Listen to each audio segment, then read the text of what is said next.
America and Belgium. I have a lot of listeners in Belgium for some reason. It's amazing. Heard around the world because of the magic of this thing called the internet. It is Connect Your Audio. I am your host, David Gregors, continuing to keep it turned on up to 11. 110% brave, 110% stunning.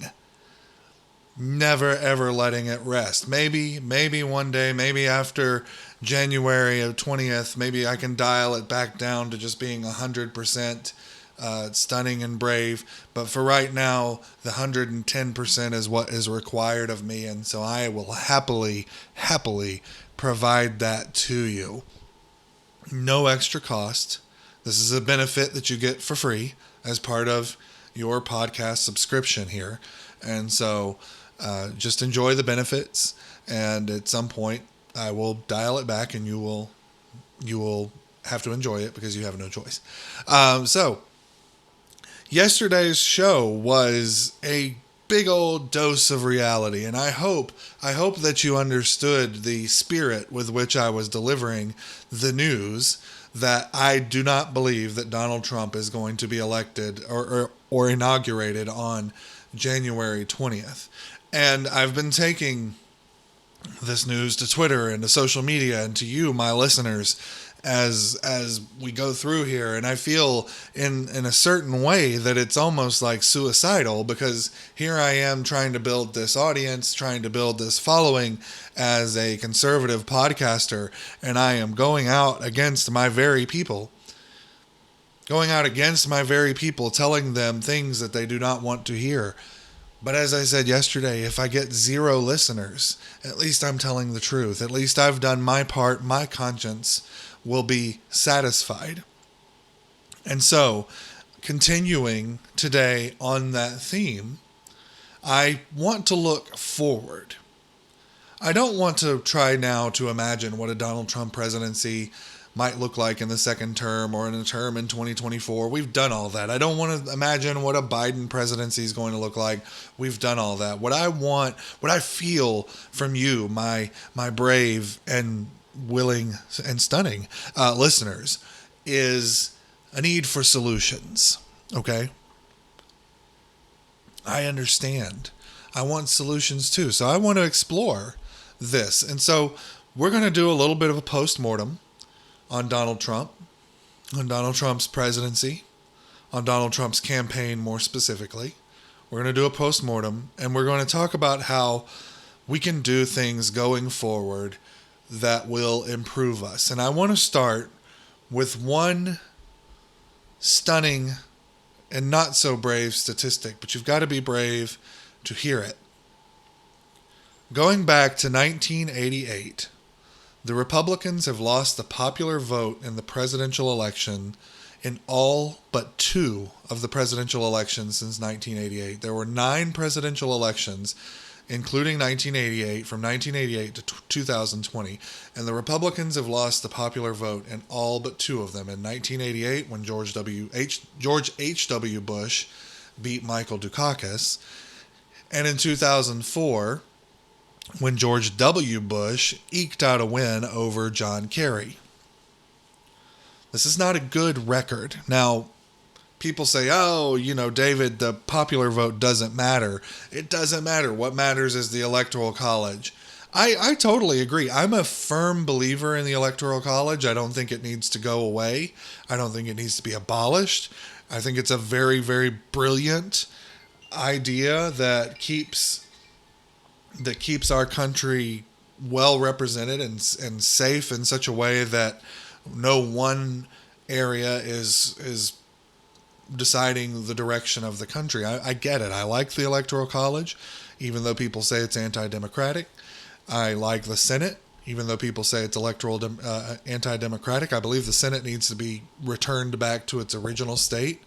That the 17th Amendment, I believe, changed it to popular votes in those Senate elections. I think it needs to go back to the legislatures determining who the senators are.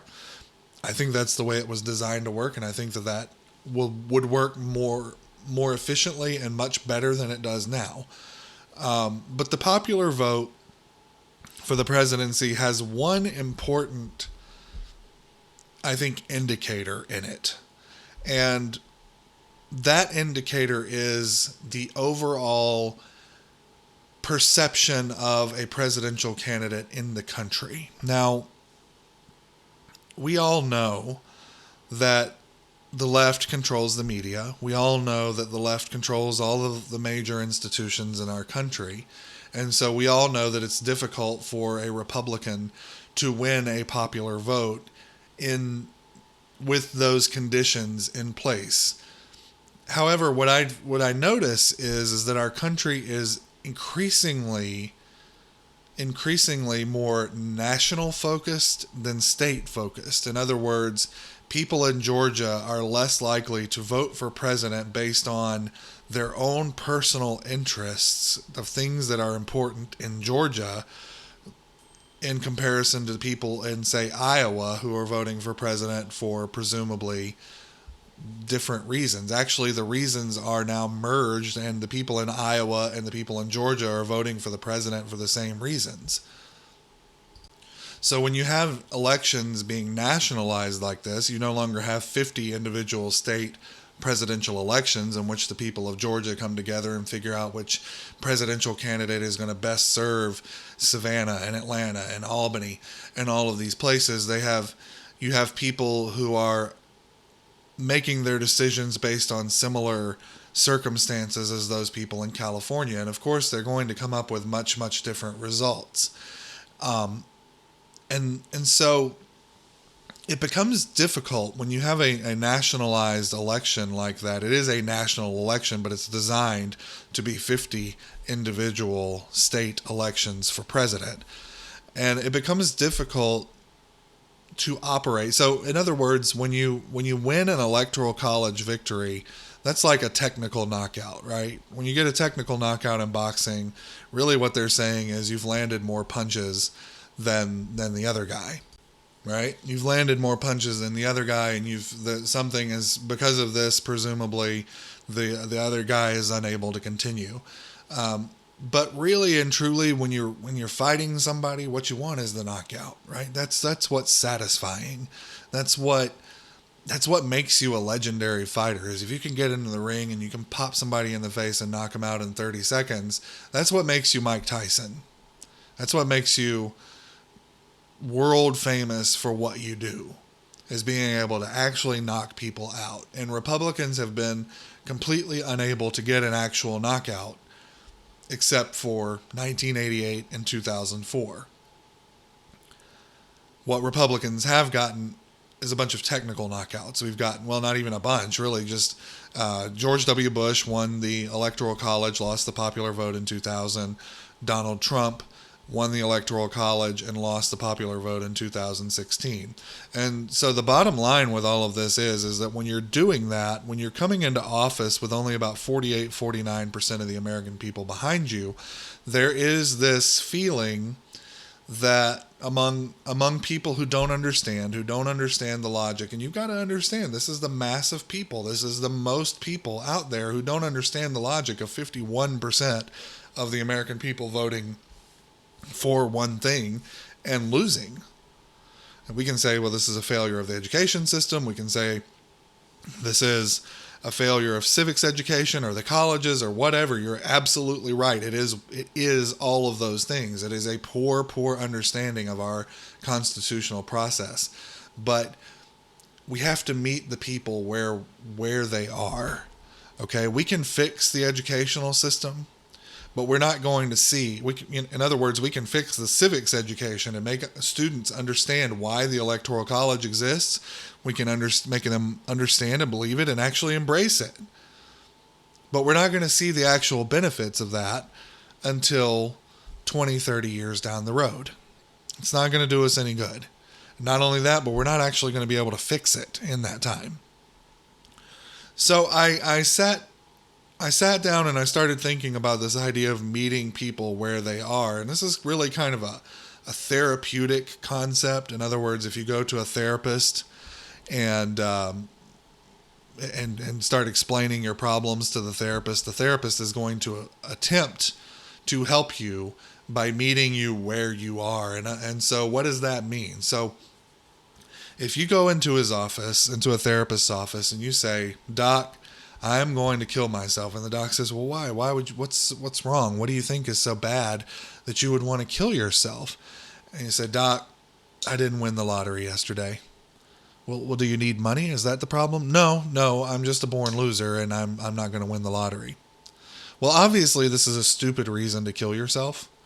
But if the therapist comes out and says this is a really stupid reason to kill yourself, then he's not likely to fix this patient. He's not likely to help this patient. He's not meeting him where he is. He's up on the next level above, looking down on this patient, saying, "You're stupid." And while he may be true, he may be right, he may be correct in every sense of the term, it is stupid to kill yourself because you didn't win the lottery yesterday. The end point of therapy is not to be right. The end point of therapy is to help your patient. And so, with a presidential election, it strikes me that the end point of winning a presidential election is not to be technically correct, to technically win the presidential election, because you're not winning over hearts and minds. To me, the point of running a presidential election is to be able to govern, to be able to lead, and to be able to do those things. You need to be able to have a broad base of support. And it's hard for me to understand how anyone can have a broad base of support when they are 2-3 million votes behind the next person. Now, I know what you're going to say. Well, it's all California. Well, yeah, you're right. It probably is California, but simply being within the bounds of the state of California does not negate that person. All right, it does not negate their personhood. It doesn't negate their vote. It doesn't make their opinions any less valuable. And furthermore, it actually makes them kind of more important because they are part of a group that is determining how media covers things. They're determining how Hollywood covers things.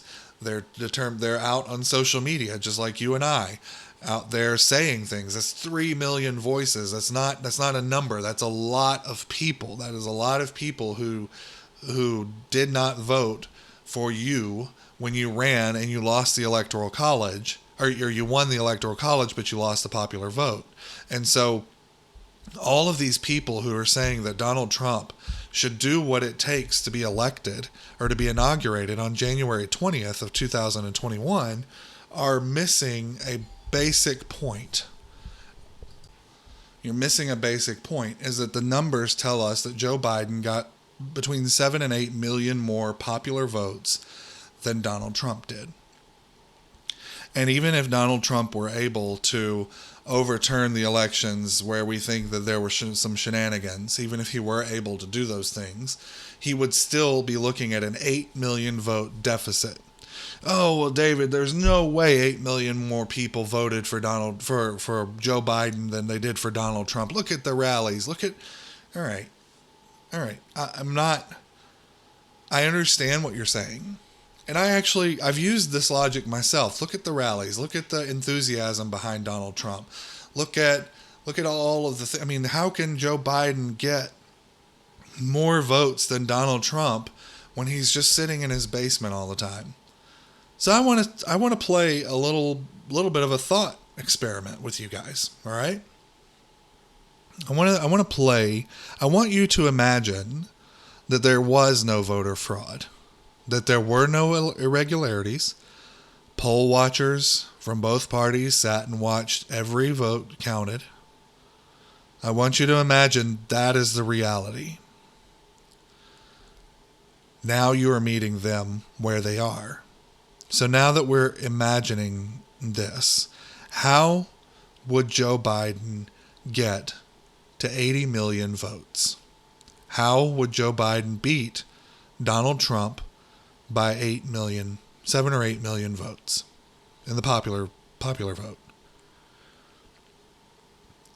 Well, I can point to a few things. And I think if you're honest, you could probably point to a few things as well. Errors that Donald Trump made that could have changed the course of this election, that could have won over hearts and minds. Again, we're not looking for the technical knockout. We're looking for an actual knockout. Because again, you're not going to change the country with 52% of it against you. So let's just imagine all of these things to be true, and let's look at the things that could have been done differently. What if, so Donald Trump, we have to accept this premise, okay? And by all accounts, this premise is true. There is literally no reason Donald Trump should have lost based on strict, straight numbers and historical precedent. All right, he was hovering right around 50% approval rating, strong economy before COVID. Every single thing lined up in his favor. A few things didn't line up in his favor. He was impeached, but I think that actually played more to his benefit, and that it kind of garnered sympathy. Not a whole lot of there wasn't really a whole lot of talk about his impeachment on the campaign trail, because I think it was such an unpopular thing. But what if Donald Trump had just conducted himself just a little bit differently over the last 4 years? Think about that. What if he was just slightly less insulting to people? Just slightly. I know a lot of the people in the audience enjoy the tweeting and all of that.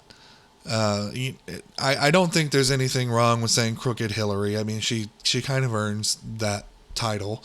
I don't think there's any reason to be offended by calling Bernie Sanders crazy Bernie.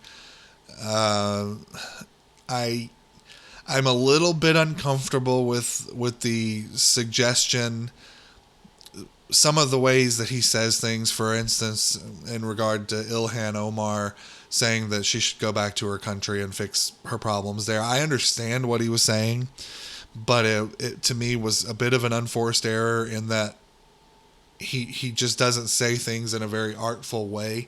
And so it comes across as, well, you should go back to Africa. And I don't think that's what he meant, but that's how it came across, and that's how he was able to be portrayed. So what if we had just a little bit less of that? All right. What if we hadn't gone to war with Jeff Sessions right at the beginning? What if he had not picked a bunch of really questionable people? And I'm including Rex Tillerson. I'm including Mad Dog Mattis. I'm including Kelly, whatever his first name was. I can't remember. It's drawing a blank on that. General Kelly. All of these people who would eventually turn their backs on him. All of these people who would go out and smear him. What if he hadn't picked John Bolton? What if he had never messed with Anthony Scaramucci? That was talk about unforced errors. Anthony Scaramucci was a sideshow. Was a complete sideshow and an embarrassment. What was he doing in the White House? This was very, very poor judgment on Donald Trump's part. Donald Trump, on the other hand, made some very good picks. I believe Sonny Perdue, his agricultural secretary, was very good. Ben Carson was a very good pick. But for Attorney General, I think Sessions was a good pick for Attorney General, but he made Trump mad by recusing himself. I'm sorry. I know that really upsets a lot of people, but attorneys are taught from the very day one of law school. Believe it or not, we're sort of instilled with this ethical code. The problem isn't the instilling of the ethical code; it's the acceptance or the refusal of the ethical code is where attorneys get in trouble. And it seems to me that Sessions accepted the ethical code, and his ethical code, his ethics, told him that he should recuse himself from that thing. He may have been wrong. I don't know. I don't have an opinion on that, because it's really a personal decision on his part as an attorney and as an attorney general. So, but beyond that, were we any better off with Bill Barr? Had we left Sessions in for 4 years, wouldn't we have been better off than William Barr? I kind of think so. I kind of think so. So, just getting back, I mean, with Sessions, calling him out on Twitter, and anybody who dared to speak up against Trump got hit. And I understand. I mean, he's a counterpuncher. That's what he does. It doesn't make it any better.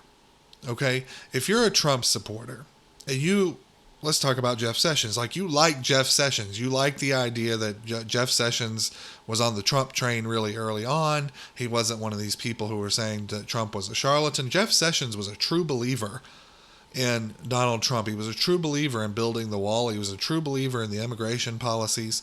He was right on the money with these things. And yet, Donald Trump turns his back on him when he doesn't do what he wants him to do and starts just smearing him. I think that if nothing else, the whiplash that causes for voters, so you like Jeff Sessions and then the next minute, oh, he's scum. I think that is very harmful, and I think we're not talking about death blows here, right? We're talking about death by 1,000 cuts. And so the Twitter storms and all that, I don't mind him coming out and tweeting about the fake Russia investigation. It was fake. I don't mind him coming out and tweeting about the fake impeachment. It was fake. It was those two things. The fake maybe isn't the right word, but certainly politically motivated. I don't mind him hitting back against those things. It was refreshing. I don't mind him hitting back against the media. The media is a freaking embarrassment during the Trump administration. Like, they should be, every last one of them should lose their jobs and they should just start over. If I were to have the money to go and buy CNN, I would fire every last person all the way down to the people who get the coffee. I would fire them all and completely change the culture. Just report the news. Don't become part of it. And yet, here you have Acosta out there at the White House making an ass of himself every single day. You have Wolf Blitzer, who, is basically an automaton who occasionally becomes sentient and asks a question to the other side. Then you have Anderson Cooper, who's calling Trump an obese turtle. Then you have the dumb weightlifter guy, the brother of Fredo Cuomo over here, who I think maybe is smart enough to come in from the rain and not drown when it's raining. And same thing for Don Lemon. You have all of these people over here at CNN who are just embarrassments. And so Trump is absolutely right to hit these people. These people, yes, are the enemy of the people. If you are coming on television and you are lying to people, outright lying to push a political agenda, yes, you are the enemy of the people. I don't care if what you are lying for is a moral good. It's not in their case. But if you're coming out and you're just lying to achieve some sort of moral good, you are still an enemy of the people. Because what you are doing is you are imposing yourself upon the people. The people should decide. The people should not just act on your demands. So Trump is absolutely right to hit those people. And I don't care how he hits them, honestly.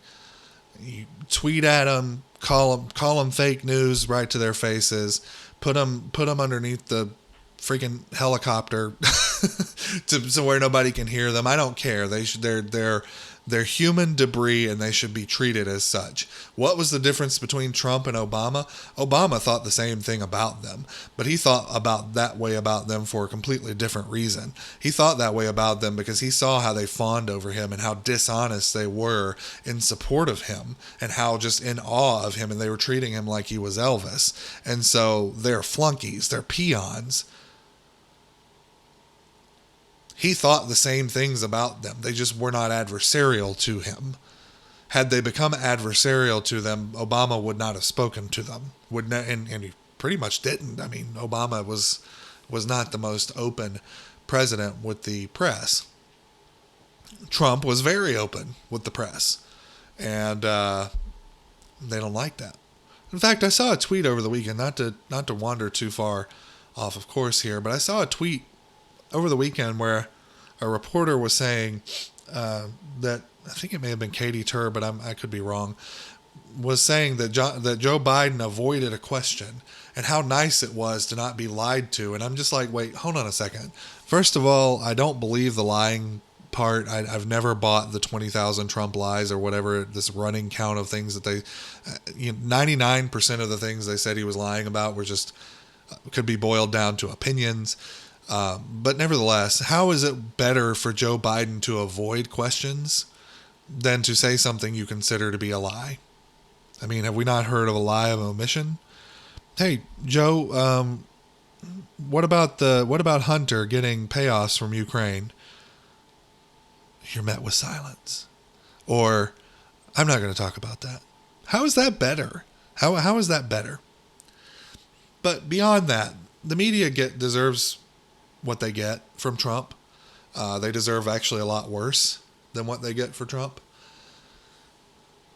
But those aren't the problems that I'm talking about. It's the tweets about Sessions, the tweets about Stormy Daniels calling her a horse face, all of these things. It's death by 1,000 cuts. And the other thing that I think, and I've actually written a column about this. It's part of an old blog that I put together that I'm eventually going to pull over to the Connect Your Audio website, and that is the coronavirus. I know. Okay. I know all the arguments. I know everything that's been said. I know the numbers.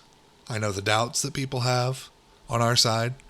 I know how people feel about the masks. I know how people feel about the mask mandates. I know how people feel about the shutdowns. I know it all. Literally. I am all-knowing about the coronavirus. I haven't talked about it very much because it's beyond boring for me. But I am by far in the minority. People who are saying that the thing just doesn't exist are by far in the minority. So I just wonder if Donald Trump had handled the coronavirus just a little bit differently, where would we be? Because according to the media, and of course the media is what sets the narrative here. And again, you have to assume that about 2% more people, or 2 or 3% more of them, believe that the coronavirus is as bad than there are of us who don't necessarily think that all of the hype is worthwhile. But we have to meet them where they are. And so when you have Donald Trump coming out and saying things like, it's going to be over by Easter, it's just going to go away, they killed him on the injecting bleach, even though that was just a joke. I don't really have it wasn't the best, again, it just wasn't the best thing to say. But the coronavirus is going to be gone, it's just going to disappear. Going around not wearing a mask, all of those things, he may have been right on all of those things.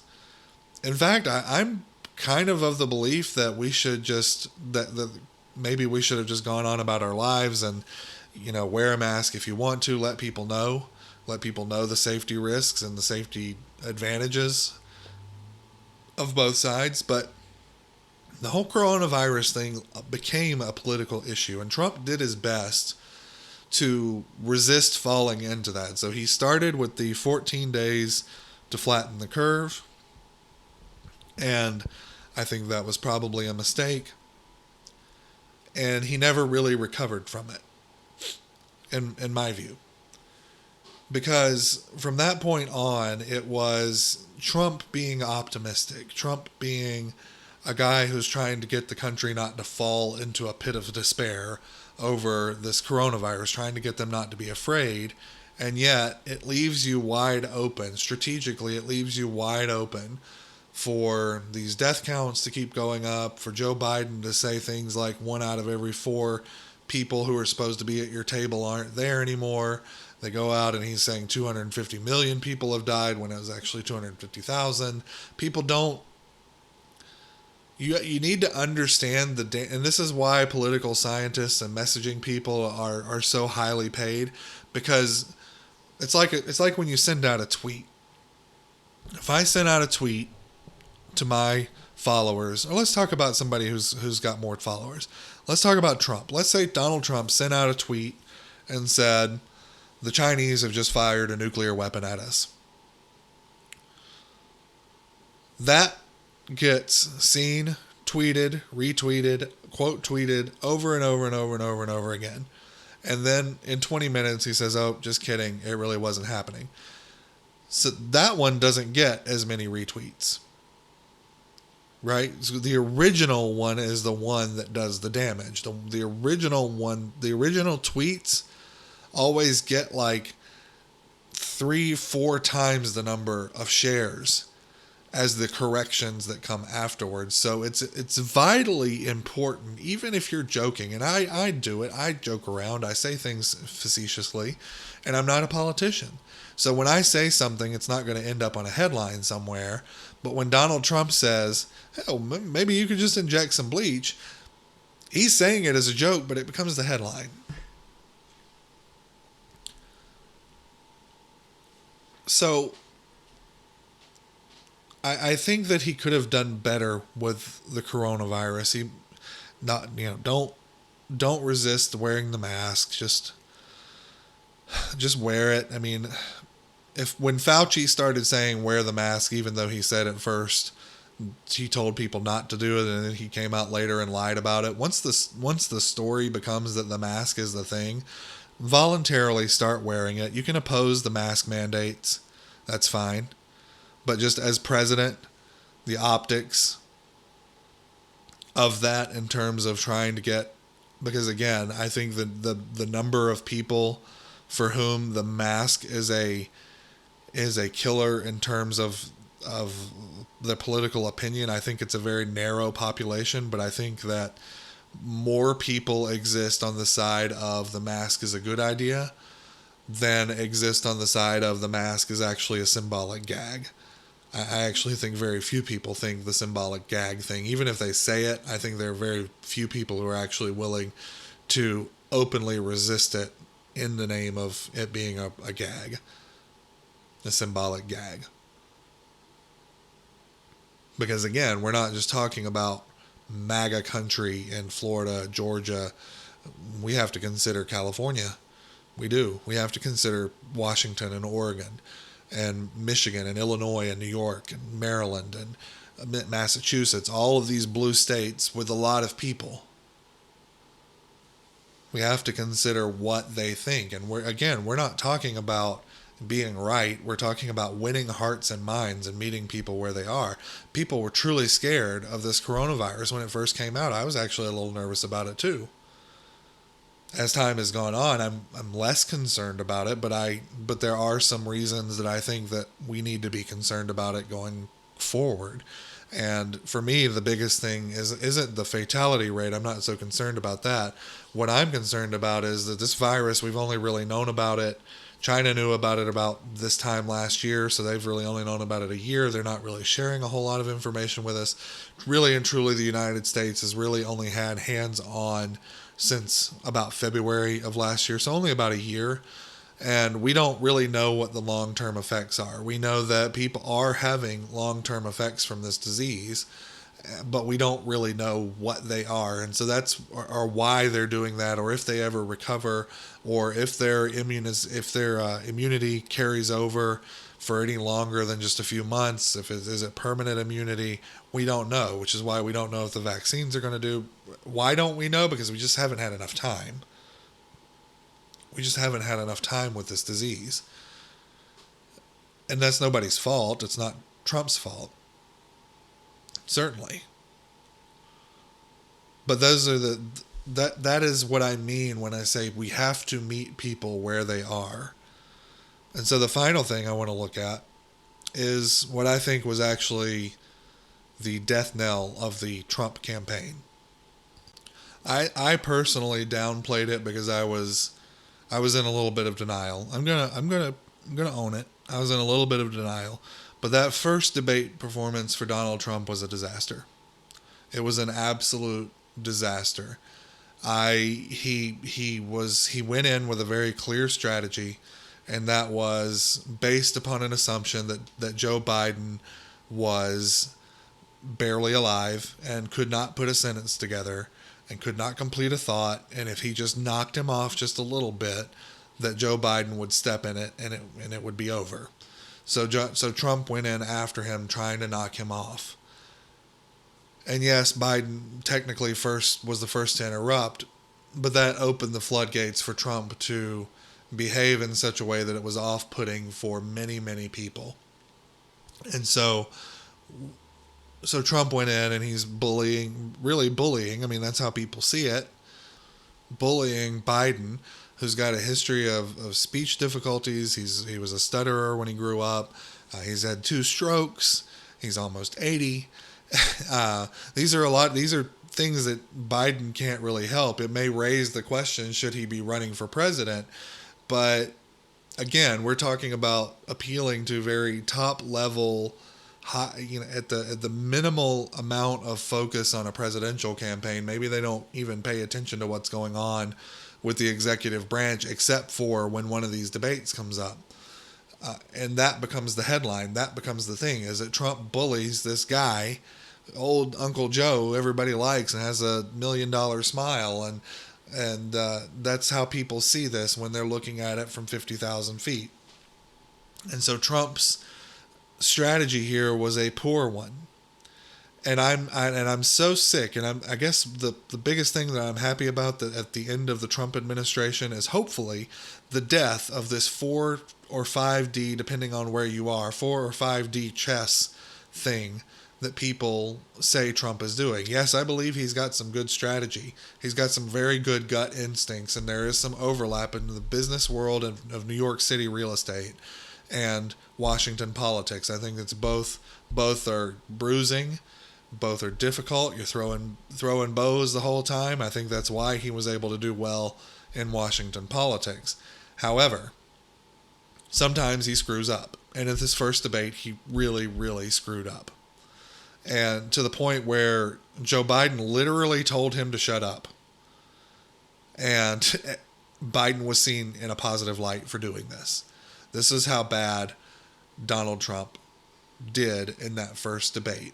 Now, why do I say that it's entirely possible that Joe Biden literally beat Donald Trump despite voter fraud? I want to draw your attention to an article in the Minnesota Daily written by Tara Branken on October 26th. This is right after the final presidential debate.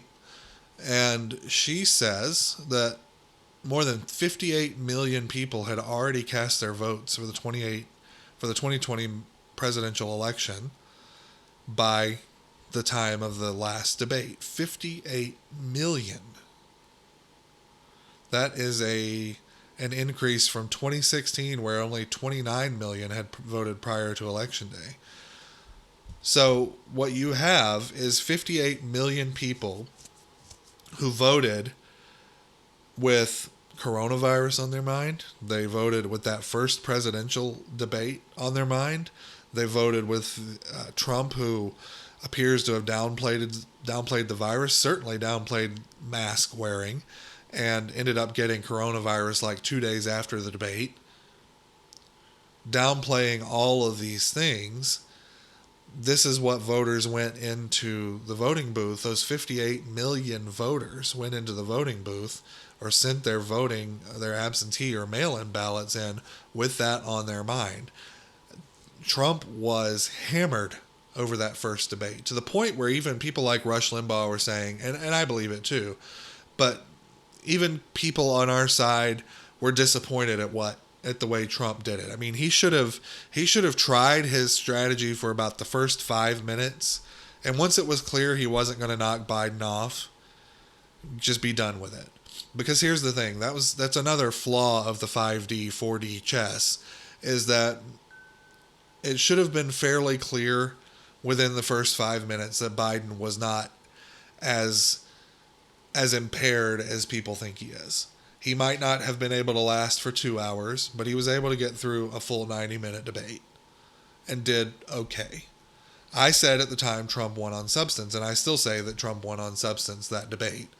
But in terms of style, Trump stunk it up all over the stage. He did poorly. It played badly, but this comes to a point that of something that works for Trump that I don't think works for other people. And it actually didn't work for Trump in the 2020 election. Trump comes from a world where for the past 40 years he has been on the back page of the page 6 of the New York Post, getting all kinds of tabloid coverage, and his fame just growing. He comes from this school of thought that there's no such thing as bad press. That is one thing that does not translate from the New York City real estate market to Washington politics. In Washington, there is such a thing as bad press. And since 1974, when the press first learned that they could take down a president, they have been trying to do so with every single Republican president that came along. In one way or another, they have tried to take them down. So, again, meeting people where they are, you have to understand there is such a thing as bad press. And when you have a ballot that's being mailed to you, whether it's absentee or whatever, and you see a guy acting like a bully on the stage and not really even landing any good points, like he did sort of the same thing in the second debate, where he's like, "Who built the cages, yo? Who built the cages? Who built the cages, yo?" That was a good point. He was interrupting. He was being kind of rude. But that actually landed. That was a really good point. In the first debate, he made no such punch. It was all about Hunter Biden and how much money he had taken from Ukraine. And guess what, guys? If the FBI or Congress or if they don't care about it, it might as well not have happened. This is why you drain the swamp and put new people in. Because if you try to keep the same old people there, as we've learned, the deep state remains. Donald Trump, if he wants to run in 2024, and if he ends up being successful in 2024, he needs to come with a list of thousands of people to completely replace the bureaucratic state in Washington, D.C. Completely replace them. Nobody left over. Put brand new people in. That is order of business number one. Now, I know people are going to say, David, he had a media that was arrayed against him. The Democrats, they would stop at nothing. They probably cheated in this election. Come on, man, you're being a little too unfair on him here. There's still no way Biden won't beat him.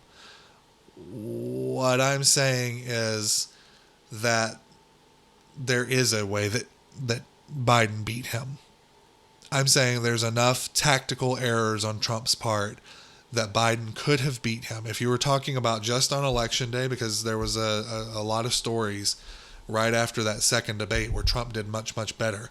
There were a lot of stories going around that Google's top trend after the debate was, how do I change my vote? The damage had already been done. 58 million people had already voted. How many of those 58 million do you think voted for Joe Biden? How many of those people do you think wish they could have gone back and voted for Donald Trump? We don't know. It's unknowable. But what I do know is that it was enough to trend on Google searches.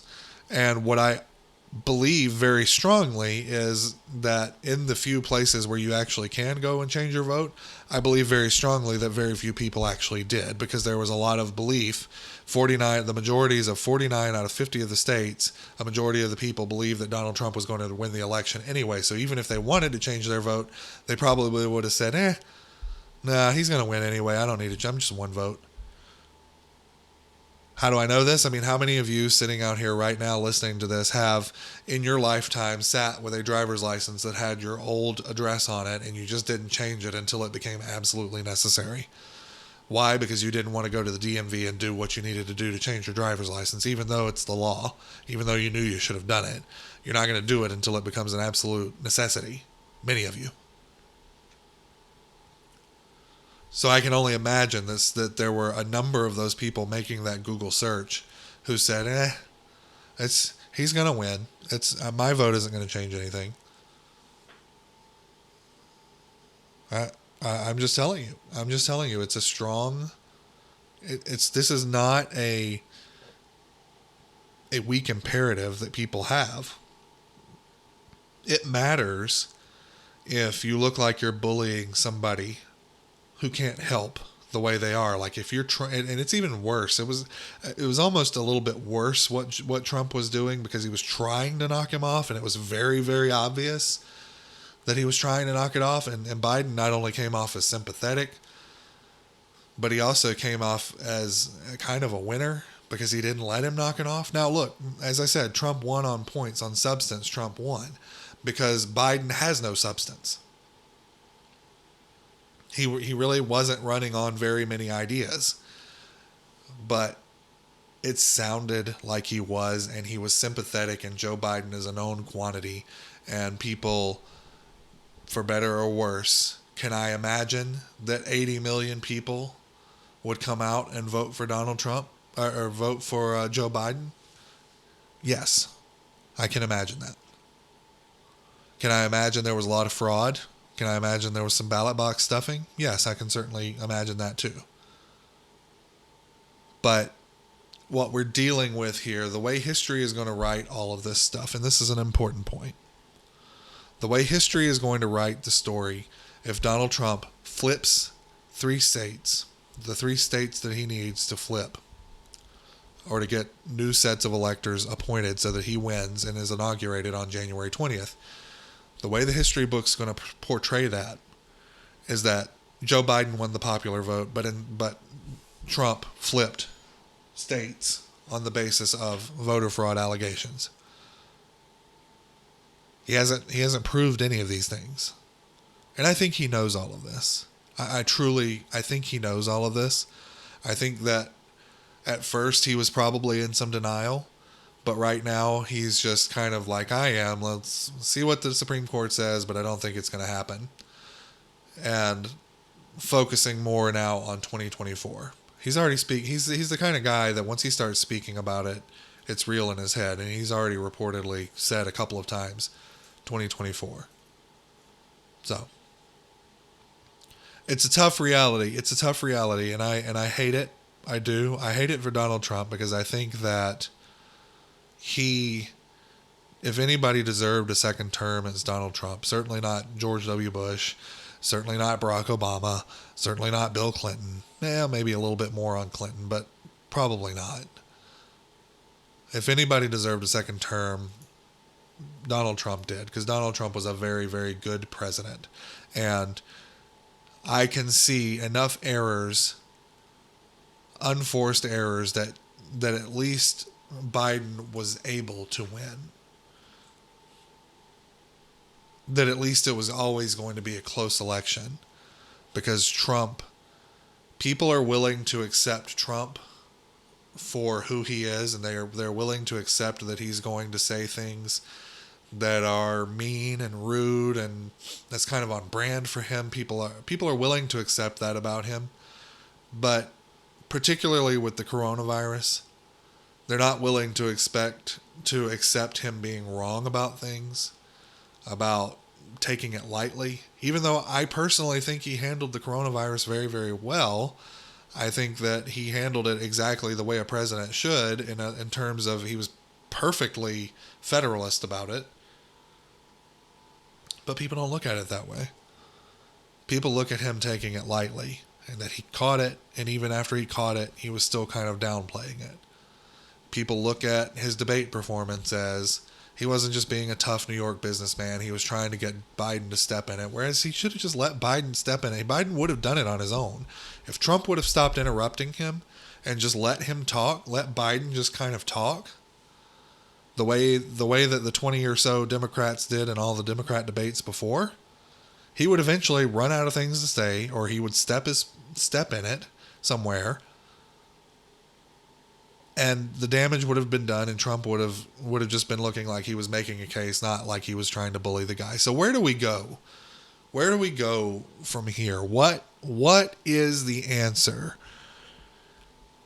We've now accepted, I hope I've helped you accept a little bit of this reality here, and now we push forward. And I've been making this point on Twitter. The next step is winning these Georgia runoffs. That is absolutely, positively, 100% necessary. Winning these 2 Senate seats in Georgia, because you have to stop any damage that Joe Biden is going to do. You have to have that backstop there. The second thing is that we go to every single one of our majority legislatures. We hold the majority. The Republicans hold the majority in legislatures in a majority of the states. Go to every single one of them and pass comprehensive election reform. Voter ID. Biometrics. Getting rid of the mail-in balloting. No more drop boxes. You can have excused absentee balloting. No early voting. Get rid of it all. And at the national level, the Senate can start talking about some things like student loan relief in exchange for national voter standards, national voter ID.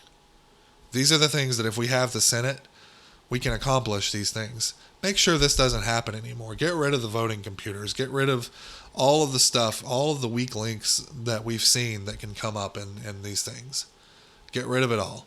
And let's just do very simple, something that we can calculate and tabulate. No more votes coming in after Election Day.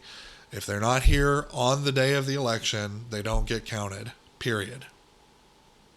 No more talking about how we're discriminating against poor people if they don't have an ID. Nope. You got to get an ID. No more of this. You want to protect your democracy? You want to have people like Donald Trump not able to attack the integrity of the vote? Then let's make the vote have some integrity. Then what? Then what do we do? Republicans have got to start coming up with some ideas. When we look back at the last 20 years, I think I've said this before, I can only really remember one concrete idea that any Republican came up with who wasn't named Donald Trump. That one idea was No Child Left Behind. That had a lot of mixed results, but it was an idea. It was meant to address a problem. The issue with the No Child Left Behind was that it wasn't a good idea or anything like that, but it didn't really land. It didn't really hit the same way as the kids are saying nowadays. It didn't really hit the same way as something like Obamacare, right? Because you have kids in school, maybe they need better standards, whatever, and then they decided to link teacher pay to standardized testing with the No Child Left Behind. That was probably a mistake. That's why we have so many people learning to do standardized tests rather than actually learning to do math. So it's probably not a great idea. But when the Democrats come in and they say, well, we believe that healthcare should be free. This is an idea. We disagree with it on a theoretical level, on a policy level, we disagree with it. But we're not able to come out and say, here's our plan. Because what the Democrats are saying is nobody should ever have to go bankrupt because of the health problem. And that's a very powerful, very relatable position to take. I understand it. Most everybody can understand it. No one should have to go bankrupt for wanting to go to college. It's a bumper sticker thing, but it hits people. It gets people's attention. And so what Republicans never do is come out and say, you know what, you're right. Healthcare should not bankrupt you. Let's figure out a way to do this. Let's talk about making prescription drugs available across the borders. We can look at other countries for it. Favored nation statuses like what Trump has been trying to do. How about buying health insurance across state lines? Let's take away some of these monopolies on the health insurance. Let's look at our reimbursement rates in Medicare and see if we can't put some of these price floors down some. In other words, do we need to reimburse an ambulance $500 for a trip that is 2 minutes? Does every single person need an X-ray? Can we possibly negotiate some of these prices down? Why does an X-ray now cost the same as it did 40 years ago, for instance? I don't know that it does, but I'm just saying there are price fluctuations that happen normally as technology improves, and I don't believe that the pricing structures in Medicare and Medicaid that set the floors for these things are changing enough. Because when you say the government will say, for instance, reimburse an ambulance $500 for any ambulance trip, no matter how far it is, and then $7 or $8 a mile for every mile beyond that is racked up on the thing. When you say that $500 and literally the ambulance is right next to the hospital, then you have made the cost of that ambulance ride $500, because there's no ambulance company on the planet who's going to charge less than $500 for that, because they know that that's what they can get. So that's what I mean by a price floor. So where are the ideas from the Republicans? Where are the ideas to fix these problems? When a Democrat comes out and says, my people are talking about student loan debt, my people are talking about how they can't buy a house because of student loan debt, Republicans have got to do something better than say, well, you shouldn't have majored in lesbian dance theory. Sorry, guys. Nothing we can do to help you. How about let's take a look at it. Why wouldn't... It's not that if you're making enough money to pay for a house payment and you've got decent credit, why would student loans prevent you from buying a house? Maybe we should be looking at these things. Maybe we should be doing things other than just simply trying to cut taxes, which I agree is a very important thing. But it seems like every Republican just comes up with tax cuts and that's it. We need some ideas. And we'll talk more about this as time goes on. But for today, what I want you to digest is the reality. Is the reality of where we are, and I want you to start thinking about how we move forward, because apathy is not the answer.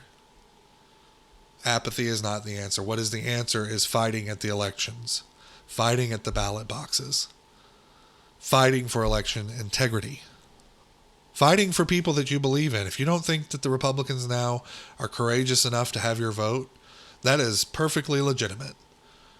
So you know what? Vote for somebody different next time. That is how our system works. And if you're talking martial law, and if you're talking about an uprising, and you're talking about shooting people and having a revolution, we don't need you. We don't need you. I wouldn't want your vote if I was running for anything. I wouldn't want the vote of an insurrectionist. It's not what our country is about. I keep saying that. Our country is about freedom, and we get freedom from God, and our freedom is protected through process. We have processes in effect to deal with this very issue. And what does it boil down to? What does it boil down to? You say it boils down to voter fraud. I say it boiled down to someone won the election that you didn't want to win. You didn't get your guy in. So stop saying it's fraud. It might have been. But the bottom line is we can't prove it. So we can't prove it to the level that we need to prove it to be able to say that Joe Biden didn't actually win. And we also can't prove it to the point where the Supreme Court would feel comfortable overturning the election and handing it to Donald Trump. And that's where we stand. So I want to thank you all for tuning in today, for downloading this podcast. I want to ask you, if you wouldn't mind so terribly, I'm going to be telling you the truth. I'm going to tell you exactly the way that I see things. And if you don't like it, it's fine. You don't have to. But I'm going to tell you the truth. And so if you want to hear the truth, if you want to hear a take that maybe you're not hearing from other people, please subscribe to the podcast. Your life will be enriched. We're on all the services now, all of them: Apple, iTunes, Spotify, Amazon, Acast, Deezer, TuneIn or something. I mean, we're everywhere. All of these episodes are going on to YouTube. Maybe one day we'll make some videos. I don't know. But I want you to stay confident, stay brave, stay 100% stunning and brave, because that's what's going to be needed. That's what the fight is about. When we talk about Donald Trump, what we're talking about is what Donald Trump was fighting against. If you just like Donald Trump just because he's Donald Trump, then you don't really get what the battle is. And I hope that maybe I can convince you that the battle isn't simply about a man. The battle is an ideology. George Washington was a very important person in the Revolutionary War, but if George Washington had been killed in an early battle, the revolution still would have gone on. We may not have won, but the ideas were still there, and that's what I'm talking about. The ideas are still here. We are still in this to pursue freedom. We are still in this to resist tyranny, and that's where the battle is. So if you want those things, I encourage you to subscribe, to like it, to share it, to tweet about it. Follow me on Twitter, David Gregors, Parler, David Gregors, Facebook at Connect Your Audio. We're on Instagram now. God only knows what to even do with that. It's Connect Your Audio there. I'm looking at possibly going to TikTok, but I'm not so sure. Whatever we can do, whatever I can do to get this message out, because I believe in it, and I hope you do too. I think you do. And if you don't, stay tuned. You will soon. I'm very convincing. Guarantee it. So, thank you. As always, good luck, be safe, and God bless.